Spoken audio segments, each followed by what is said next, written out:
प्रेमचंद की कहानी। सुदूर गांव के सिरे पर एक माँ बेटी झोपड़ी में रहती थी। माँ विधवा थी तो बेटी कुंवारी। घर में कोई वो आदमी न था। बेटी गोरा बाग से पत्तियां बटोर कर लाती तो माँ गंगा बाढ़ झोंकती थी। इससे शेर भर अनाज मिल जाता तो दोनों खाकर सो पड़ती थी। इसी से उनका गुजर बसर हो रहा था। हर माँ की तरह गोरा की माँ को भी हमेशा यही चिंता रहती थी कि किसी तरह उसकी बेटी की सगाई हो जाए। पति के मर जाने के बाद गंगा ने कभी दूसरा घर नहीं बसाया, न ही कोई रोजगार शुरू किया था। तब भी माँ बेटी सुकून से रहती थी। इस बात को लेकर गांव के लोगों पर माँ बेटी पर संदेह होता था। सबके मन में यही सवाल आता था कि दोनों स्त्रियां कोई धंधा नहीं करती, कोई मर्द भी नहीं है, तो फिर ये इतने आराम से कैसे रहती है। कभी इन्हें किसी के सामने हाथ फैलाते भी नहीं देखा। कुछ न कुछ गड़बड़ जरूर है। शूद्रों की बिरादरी बहुत छोटी होती है। 5-10 कोस से अधिक उनका दायरा नहीं होता। आखिर क्या कारण है कि कोई गोरा से शादी के लिए तैयार नहीं होता। गोरा की शादी के लिए माँ बेटी ने साथ कई तीर्थ यात्राएं की, उड़ीसा तक हो आए, लेकिन कुछ हल नहीं निकला। गोरा सुंदर और सुशील थी, लेकिन किसी ने उसे कुएं पर हंसते बोलते नहीं देखा था। उसकी निगाहें कभी ऊपर न उठती थी। उसकी ये हरकत गांव वालों के शक को और मजबूत करती थी। सभी को यही लगता कि कोई स्त्री इतनी सती कैसे हो सकती है। दिन गुजरते गए। गोरा की माँ चिंता में घुलती जा रही थी। एक परदेसी गांव से दूर नौकरी की खोज में कलकत्ता जा रहा था। 10-12 कोस दूर पहुंचते उसे रात हो गई। उस समय वह एक गांव में पहुंचा था। वह लोगों से किसी कहार का घर पूछते हुए गंगा के घर पहुंचा। परदेसी को देख गंगा बहुत खुश हुई। गंगा में उस परदेसी से उसका नाम पूछा तो परदेसी ने बताया कि उसका नाम मगरू है। इसके बाद गंगा ने मगरू का खूब आदर सत्कार किया, उसके लिए अच्छे पकवान भी बनाए। धीरे धीरे दोनों की बातचीत भी बढ़ने लगी। इसी दौरान शादी की चर्चा भी छिड़ गई। मगरू नौजवान था, तभी उसकी निगाह गोरा पर पड़ी। गोरा एक सुंदर और शांत हाव भाव की लड़की थी, जिसे देखते ही मगरू भी मोह में पड़ गया और वह झट से गोरा से शादी के लिए मान गया। उसने 2-4 गहने खरीदे और कपड़े उधार लेकर शादी कर ली। गंगा बेटी दामाद को अपनी नज़रों से दूर नहीं करना चाहती थी, इसलिए दोनों गंगा के साथ ही रहने लगे। 10-15 दिन भी नहीं बीते थे कि मगरू के कानों में कई तरह की बातें पड़ने लगी। बिरादरी के अलावा दूसरी जाति के लोग भी कई तरह की बातें बनाने लगे। मगरू इन अटकलों से परेशान हो गया था, लेकिन वह गोरा को छोड़ना भी नहीं चाहता था। 1 महीने बाद मगरू अपनी बहन के घर गया। बहन ने खाना परोसा। मगरू ने बहनोई को साथ खाने के लिए कहा। बहनोई बोला, तुम खा लो, मैं बाद में खा लूँगा। मगरू को कुछ संदेह हुआ। उसने साफ पूछ लिया कि आखिर बात क्या है। बहनोई बोला, मैं तुम्हारे साथ नहीं खा सकता। तुमने बिरादरी से बाहर शादी की है, किसी से न कुछ पूछा न कुछ बताया। जब तक पंचायत नहीं होगी मैं तुम्हारे साथ उठ बैठ नहीं सकता। तुम्हारी हरकत की वजह से मैं समाज से रिश्ता नहीं खत्म कर सकता। मगरू तेजी से उठा और ससुराल लौट आया। मन बेचैन था। उसने किसी से नहीं कुछ नहीं कहा और रात के अंधेरे में गोरा को छोड़कर चला गया। इसी तरह कई साल बीत गए, लेकिन मगरू का कुछ पता न चला। पति के गायब होने पर भी गोरा उदास न थी। वह हंसती खेलती, मांग में सिंदूर लगाती, रंग बिरंगे कपड़े पहनकर तैयार होती थी। पहले गोरा गांव की औरतों से ज़्यादा मिलती जुलती नहीं थी। दरअसल उसके पास उन स्त्रियों से बात करने के लिए कोई विषय ही नहीं होता था। गोरा के पास अब गृहस्थ जीवन की ढेरों बातें थी, जिसकी चर्चा वह गली मोहल्ले की औरतों के साथ करती थी। वह सभी को बताती कि मगरू कितना अच्छा सहनशील है। तभी वहाँ मौजूद एक स्त्री ने पूछ लिया, गोरा, मगरू तुम्हें छोड़कर क्यों चला गया। गोरा कहती, मर्द कभी ससुराल में रह सकता है भला। बाहर जाकर पैसे कमाना ही मर्द का असली काम है। वहीं जब कोई गोरा से यह सवाल करता कि मगरू खत क्यों नहीं लिखता, इस पर गोरा मुस्कुरा कर कहती, अपना ठिकाना बताने से डरते हैं, जानते हैं कि गोरा सामने आ पहुँचेगी। सच कहूँ तो मैं उनके बिना एक दिन भी नहीं रह सकती। एक सहेली बोली, तेरी बात हम नहीं मानते, जरूर मगरू और तेरी लड़ाई हुई होगी, तभी इसी तरह बिना बताए वह तुझे छोड़कर चला गया। गोरा बोली, बहना, अपने भगवान से भी भला कोई लड़ता है क्या? जिस दिन ऐसी नौबत आई मैं कहीं जाकर डूब मरूंगी। कहीं दिनों बाद कलकत्ता से एक आदमी आया और गंगा के घर रुका। इत्तेफाक से वह मगरू का पड़ोसी निकला। उसने कुछ पैसे और 2 साड़ियाँ गोरा के हाथ में थमाई और बोला कि मुझे मगरू ने तुम्हें लेने भेजा है। ये सुनते ही गोरा की खुशी का ठिकाना न रहा। वह फटाफट जाने के लिए तैयार हो गई। गांव की औरतों से मिलाई और सबको अपने जाने की खबर दे आई। बेटी के जाने से गंगा मायूस थी, लेकिन साथ ही खुश भी थी। रास्ते भर गोरा के मन में हजारों अच्छे बुरे ख्याल आते रहे। बीच बीच में उसे अपनी माँ के अकेलेपन की भी याद आ जाती। डर सताता कि बेचारी अम्मा अकेले कैसे रहेगी, सारा काम अकेले करना पड़ेगा, बूढ़ी दिन भर रोती रहेगी। इसी उधेड़बुन में रास्ता कट गया। लगभग 3 दिनों बाद गाड़ी कलकत्ता स्टेशन पहुंची। गोरा का दिल जोर से धड़क रहा था। वह प्लेटफॉर्म पर उतरकर मगरू का इंतजार करने लगी। बूढ़ा बोला, मैंने आसपास सभी जगह देख लिया, लेकिन मगरू तो कहीं दिखाई नहीं दे रहा है। शायद अब तक आया नहीं है। गोरा घबरा गई। तभी बूढ़ा बोला, चलो हम डेरा पर चलते हैं। उसे मालूम न था कि हम कौन सी गाड़ी से आ रहे हैं। ऐसे में भला उसकी राह देखने से कोई फायदा नहीं है। गोरा बात मान गई और दोनों तांगे पर सवार होकर चल दिए। यह पहली बार था जब गोरा गांव से बाहर निकली थी। उसकी आंखें इधर उधर चीजों को निहारने में लगी हुई थी। अचानक तांगा एक सुंदर और विशाल भवन के सामने रुका।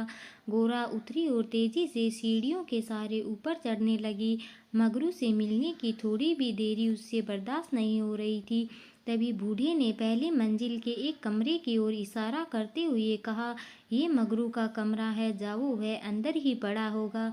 गोरा अंदर गई, लेकिन कमरे में कोई न था। कोने में खाट और 4-5 बर्तन पड़े हुए थे। वह बाहर आई और बूढ़े को बताया। बूढ़ा बोला, मगरू काम पर गया होगा, शाम को लौटेगा। यहाँ वह किराए पर रहता है। कमरे में मगरू को न पाकर गोरा थोड़ी मायूस हो गई, लेकिन शाम को मिलने की सोचकर मुस्कुराई और साफ सफाई में लग गई। उसने कमरे में झाड़ू लगाया, बर्तन धोए, नहा धोकर शाम का इंतजार करने लगी। राह देखते देखते देर शाम हो गई, लेकिन मगरू का अब तक कोई पता न था।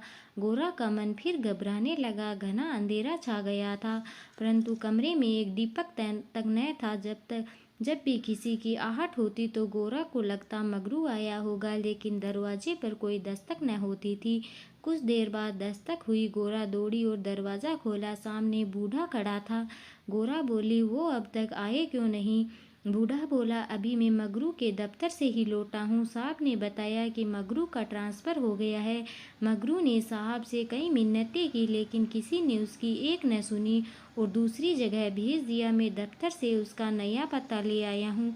कल सुबह तुम्हें जहाज़ पर बैठा दूंगा, फिर तुम अपने मगरू के पास चली जाना। गोरा घबरा कर बोली, जहाज़ में कितने दिन का सफ़र होगा? बूढ़े ने कहा, कम से कम 8 से 10 दिन तो ज़रूर लगेंगे, लेकिन घबराओ मत, तुम्हें कोई परेशानी नहीं होगी। तय बात के मुताबिक अगले दिन गोरा बूढ़े के साथ मगरू के पास जाने के लिए निकली। बूढ़े ने उसे जहाज़ पर बैठाया और विदा किया। जहाज़ जैसे जैसे किनारे से अलग हो रहा था, वैसे वैसे गोरा को लग रहा था कि अब उसकी मम्मा गांव सब पीछे छूट रहा है। चारों ओर पानी पानी देख गोरा का मन अजीब हो रहा था। अनजान जगह में मगरू को कहाँ खोजेगी, यह सोच सोच कर उसका दिल बैठा जा रहा था। जहाज पर कई स्त्रियां और पुरुष सवार थे। गोरा उन्हें देख और उनकी बातें सुन रही थी। तभी उसकी नज़र एक कोने में अकेली बैठी स्त्री पर पड़ी। गोरा ने हिम्मत करके उससे पूछा, कहाँ जा रही हो बहन? ये सुनते ही स्त्री की आंखें डबडबा गई। बोली, मुझे नहीं मालूम कि मैं कहाँ जा रही हूँ, बस जहाँ भाग्य ले जाए वहाँ चली जा रही हूँ। तुम कहाँ जा रही हो? गोरा बोली, मैं तो अपने मालिक के पास। स्त्री झट से बोली, बहन, कोई तुम्हें बहला फुसला कर लाया है, तुम किसके साथ यहाँ आई ही? गोरा ने कहा, मुझे एक बूढ़ा ब्राह्मण यहाँ बैठा गया, मैं तो अपने पति से मिलने कलकत्ता आई थी। स्त्री बोली, किनारे पर जो लंबा दबला पतला सा बूढ़ा सा था, जिसकी एक आंख फूली हुई थी, वही? गोरा, हाँ बहन, वही। स्त्री स्त्री बोली, बहन, उसी दुष्ट ने मेरा जीवन बर्बाद किया है। भगवान करे उसकी 7 पुश्तों को नरक नसीब हो। उस कपट्टी के कारण मैं किसी को मुंह दिखाने लायक नहीं रही। अब जा रही हूँ मिस्र देश, वहीं मेहनत मजदूरी करके गुजर बसर करूँगी। यह सब सुनकर गोरा के मुँह से बोल न फूटे। वह सोचने लगी कि अब क्या करूँगी। उसे अपनी माँ, अपने गांव, सहेलियों की याद आने लगी। कुछ क्षण बाद हिम्मत करके बोली, अब क्या करें बहन। स्त्री बोली, अब यह तो वहां पहुंचने के बाद ही मालूम चलेगा। ये कहते कहते वह जोर जोर से रोने लगी और अपना दुख बताने लगी। गोरा ने हिम्मत दी तो स्त्री ने बताया कि शादी के तीसरे साल में उसके पति की मौत हो गई। पति के ख्यालों के साथ वह किसी तरह जी ही रही थी कि एक रोज पापी बूढ़ा भेष बदलकर भिक्षा मांगने आया। उसने सन्यासी का रूप धारण किया हुआ था। मैं उसके जाल में फंस गई और आज मेरी यह दुर्दशा है। इसने मुझे पति से मिलवाने का लालच दिया। मैं बेवकूफ़ पति से मिलने की चाह में इस बहरूपिया की बात में फंस गई और इसके साथ चल दी। आगे की कहानी मुझे नहीं मालूम। अगले दिन जब मुझे होश आया तो मैं घर भी नहीं लौट सकती थी। अब बूढ़ा मुझे यहाँ ले आया और जहाज़ पर छोड़ गया है। स्त्री की बातें सुनकर गोरा को समझ नहीं आ रहा था कि वह क्या प्रतिक्रिया दे। वह बिल्कुल मौन हो गई थी। मगरू से मिलन का सपना एक झटके में टूट गया था। गोरा को इस हाल में देख स्त्री बोली, भगवान पर भरोसा और साहस रखो बहन। हिम्मत पाकर गोरा बोली, मुझे अब तुम्हारा ही सहारा है। मैं और तुम दोनों अब साथ ही रहेंगे। स्त्री कुछ न बोली। दोनों एकटक नीले आकाश की ओर निहारने लगी। कई घंटों बाद जहाज किनारे पर पहुंचा। सभी यात्री उतरने लगे। तट पर मौजूद एक आदमी सभी यात्रियों के नाम लिख रहा था। अब गोरा के उतरने की बारी आई। जैसे ही उसने पाँव नीचे रखा वह चौंक गई। उसके शरीर में करंट दौड़ गया। वह जड़ बन गई। न कुछ बोल पा रही थी और न ही पीछे से आवाज़ दे रहे यात्रियों की बात सुन रही थी। ऐसा लगा मानो दुनिया रुक गई हो। गोरा के सामने वह दृश्य था जिसकी उसने उम्मीद छोड़ दी थी। तट पर खड़ा व्यक्ति जो यात्रियों के नाम लिख रहा था वह कोई और नहीं बल्कि मगरू था। गोरा इस क्षण 7वें आसमान पर थी। उसकी खुशी छुपाए नहीं छिप रही थी। मगरू ने अपना हाथ आगे बढ़ाया। गोरा ने प्रतिक्रिया न दी। इतने में यात्रा के दौरान मिली स्त्री ने गोरा को कोहनी मारी। गोरा लड़खड़ा गई। मगरू ने उसे थाम लिया। स्त्री, क्या हुआ? इस आदमी को पहचानती हो? गोरा बोली, बहुत अच्छी तरह से। यही तो वे हैं जिनसे मिलने के लिए मैं घर से निकली। स्त्री बोली, अच्छा तो ये तुम्हारे पति है। अब तो तुम मेरे साथ न आओगी, मुझे भूल जाओगी। गोरा बोली, क्या भी ऐसा भी हो सकता है? भला तुमने मुझे सहारा दिया है। मगरू इन दोनों से दूर अपने काम पर लगा हुआ था। वह यात्रियों से जानकारियां जुटाने में व्यस्त था। गोरा कोने में खड़ी मगरू को निहार रही थी। कुछ देर बाद उसका काम खत्म हुआ और वह गोरा के पास आया। मगरू, तुम कौन हो? क्या नाम है तुम्हारा और कहाँ से आई हो? गोरा मंद मंद मुस्काई और बोली, गोरा नाम है हमारा, मदनपुर बनारस से आए हैं। मगरू ने उसका हाथ थाम लिया और आंखों में आंसू लिए बोला, भला तुम यहाँ आई कैसे? गोरा ने उसके आंसू पोंछे और चौंक कर बोली, तुमने ही तो बुलावा भेजा था, सो मैं आ गई। मगरू को समझ नहीं आया कि गोरा क्या कह रही है। उसने बोला, मैंने कब बुलावा भेजा? भला मैं तो पिछले 7 सालों से यहाँ कैद चाहकर भी घर नहीं जा सका। गोरा घबरा कर बोली, तुमने बूढ़े को नहीं भेजा था मुझे लाने के लिए? मगरू बोला, बिल्कुल नहीं। गोरा का मन छोटा हो गया। उसने इस जवाब की आशा न की थी। गोरा गुस्से में बोली, मैं कल ही यहाँ से चली जाऊंगी, मुझे तुम पर बोझ नहीं बनना। मगरू बोला, अब तुम यहाँ से अगले 5 सालों तक नहीं जा सकती गोरा, यही यहाँ का नियम है। गोरा बोली, ठीक है, फिर मैं अलग रहकर अपना पेट पाल लूंगी, लेकिन तुम पर भार न बनूंगी। मगरू बोला, तुम मेरे लिए कभी बोझ नहीं हो सकती गोरा, तुम सती हो, देवी हो। जिस बूढ़े आदमी ने तुम्हें बहकाया उसी ने मुझे यहाँ भेजा। आओ मेरे साथ, मेरे ठिकाने पर चलो, वहाँ आराम करने, फिर आगे बातें होंगी। यह स्त्री कौन है तुम्हारे साथ? गोरा बोली, ये मेरी सहेली है, यात्रा के दौरान जहाज पर मिली। इसका कोई यहाँ कोई न है, अतः ये में हमारे साथ ही रहेगी। मगरू मान गया। तीनों लोग पैदल चल दिए। तभी सामने से दो लंबे चौड़े शरीर के आदमी आते दिखाई दिए। मगरू के पास आकर दोनों आदमियों ने बोला, आज से ये दोनों औरतें हमारी। मगरू के क्रोध का ठिकाना न था। मगरू चिल्लाकर बोला, ये दोनों मेरे घर की स्त्रियां हैं, इन पर आंख तक न डालना। दोनों आदमी ठाके लगाकर हंस पड़े। मगरू का गुस्सा और बढ़ गया। तभी एक आदमी गोरा की ओर बढ़ा और उसका हाथ पकड़ने की कोशिश करने लगा। मगरू चिल्लाया, छूना मत वरना अच्छा नहीं होगा। दोनों आदमी सहम गए और बाद में देख लेने की धमकी देकर आगे निकल गए। मगरू, गोरा और उसकी सखी आगे बढ़ गए। मगरू बोला, इसलिए मैं कह रहा था कि ये जगह तुम जैसी औरतों के लिए नहीं है।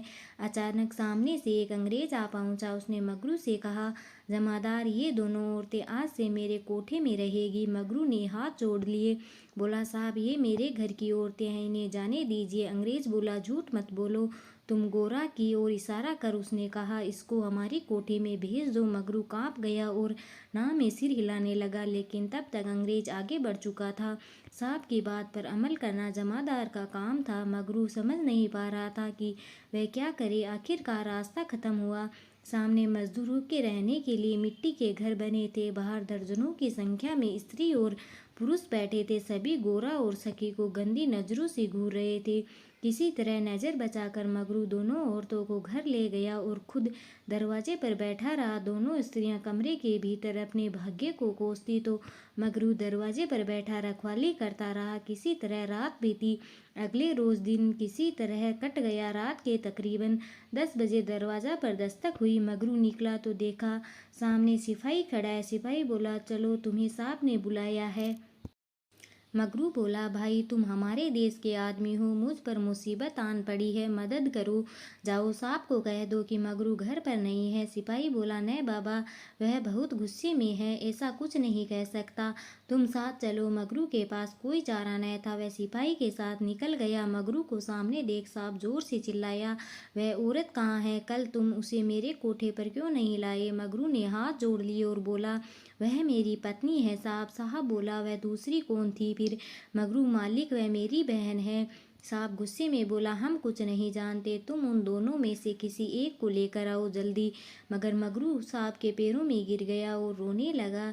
लेकिन साहब का दिल नहीं पसीजा। उसने आदेश दिया, जल्दी एक स्त्री को लेकर आओ वरना तुम्हें कोड़े पड़ेंगे। मगरू कोड़े खाने को तैयार हो गया। साहब नशे में था। उसने न आव सोचा न ताव। हंटर निकाला और कोड़े बरसाने शुरू किए। मगरू की चीख निकल आई। साहब उसे लगातार कोड़े मारते रहे, लेकिन वह अपने घर की औरतों की इज्जत देने को तैयार न हुआ। उसने अपने प्राण त्यागना बेहतर समझा। इधर गोरा और सखी कमरे में बैठे मगरू की बाट देख रही थी। उन्हें क्या पता कि मगरू पर क्या बीत रही थी। अचानक किसी के चीखने रोने की आवाज़ सुनाई पड़ी।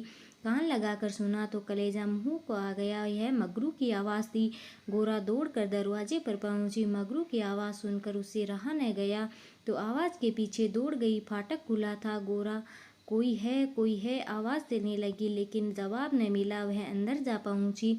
सामने मगरू खुले बदन लहूलुहान खड़ा था। वह अंग्रेज उस पर चाबुक बरसा रहा था। गोरा से यह सहन नहीं हुआ। वह दौड़कर मगरू से लिपट गई और बोली, इनके बदले जितना चाहो मुझे मार लो, लेकिन इन पर दया करो। अंग्रेज खुश होकर गोरा से बोला, तुम यहाँ मेरे पास रहोगी तो मैं इसे छोड़ दूंगा। गोरा बहुत ऐसाई महसूस कर रही थी, कुछ न बोली। वही मगरू दर्द से कहरा रहा था। जिस साथ के लिए वह यह सब कर रहा था, उसकी आंखों के सामने वह उससे छूट रहा था। गोरा ने दिल पर पत्थर रखकर कहा, मुझे तुम्हारी शर्त मंजूर है, लेकिन अपने पति के स्वस्थ होने के बाद मैं तुम्हारे पास आऊंगी। अंग्रेज बात मान गया। उसने मगरू पर अत्याचार बंद कर दिया और सिपाही को उसे अस्पताल भर्ती कराने का आदेश दिया। मगरू को अस्पताल ले जाया गया। गोरा भी उसके साथ थी। इलाज के दौरान गोरा एक क्षण के लिए भी मगरू के सामने से नहीं हटी। 4 दिनों के इलाज के बाद मगरू ने आंखें खोली। तय शर्त के मुताबिक अब गोरा को मगरू का साथ छोड़कर अंग्रेज के पास जाना था। यह उसे मंजूर नहीं था। ऐसे में उसने मरना बेहतर समझा। अस्पताल के बाहर नदी की धार बह रही थी। गोरा जाकर उसमें कूद पड़ी। आनन फानन में एक अस्पताल कर्मचारी दौड़ा मगरू के पास आया और गोरा के नदी में कूदने की सूचना दी। मगरू की आंखों के सामने अंधेरा छा गया। उसे कुछ समझ नहीं आया। दौड़कर नदी के सामने पहुंचा और छलांग मार दी। जीते जी तो कभी साथ नहीं रह पाए। अब वे दोनों परलोक की यात्रा में साथ जा रहे थे। कहानी अच्छी लगे तो लाइक कमेंट करके ज़रूर बताएं। धन्यवाद।